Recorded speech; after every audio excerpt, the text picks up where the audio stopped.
नमस्कार शेतकरी बांधवांनो, ज्ञानगंगा चॅनलमध्ये आपले मनापासून स्वागत आहे। महायुती सरकारने राज्यातील शेतकऱ्यांना आर्थिक संकटातून सावरण्यासाठी पुण्यश्लोक अहिल्यादेवी होळकर शेतकरी कर्जमुक्ती योजना जाहीर केली आहे।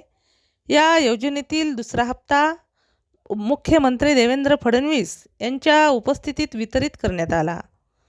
मुख्यमंत्र्यांच्या अध्यक्षतेखाली झालेल्या राज्य मंत्रिमंडळाच्या बैठकीतून कर्जमाफीच्या दुसऱ्या हप्त्याच्या निधीचे वितरण करण्यात आले आहे।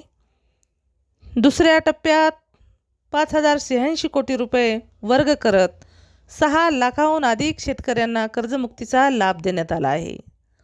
राज्य सरकारने पुण्यश्लोक अहिल्यादेवी होळकर कर्जमुक्ती योजना जाहीर केल्यानंतर पहिल्या टप्प्यात 7 ऑगस्टला 5029 कोटी वितरित करत 6,22,207 शेतकऱ्यांची कर्जमाफी करण्यात आली होती।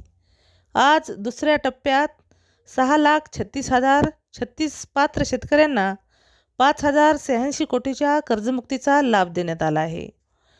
राज्य सरकारकडून कर्जमाफी योजनेसाठी टप्प्याटप्प्याने निधी वितरित केला जात आहे। या कर्जमाफीमध्ये साधारणपणे 32 लाखाहून अधिक शेतकऱ्यांचे कर्ज माफ केले जाणार आहे, तर 23 लाखाहून अधिक शेतकऱ्यांना प्रोत्साहन अनुदान दिलं जाणार आहे।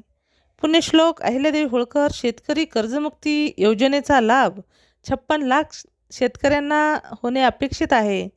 राज्य सरकारकडून आतापर्यंत 2 टप्प्यात 10,115 कोटी रुपयांच्या कर्जमुक्तीचा लाभ 12,58,243 शेतकऱ्यांना देण्यात आला आहे।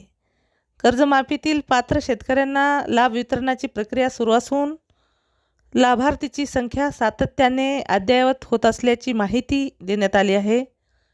योजनेची संपूर्ण प्रक्रिया अतिशय पारदर्शक असून मुख्यमंत्री महाराष्ट्र राज्य यांच्यामार्फत नियंत्रित केली जात आहे, अशी माहिती देखील देण्यात आली आहे।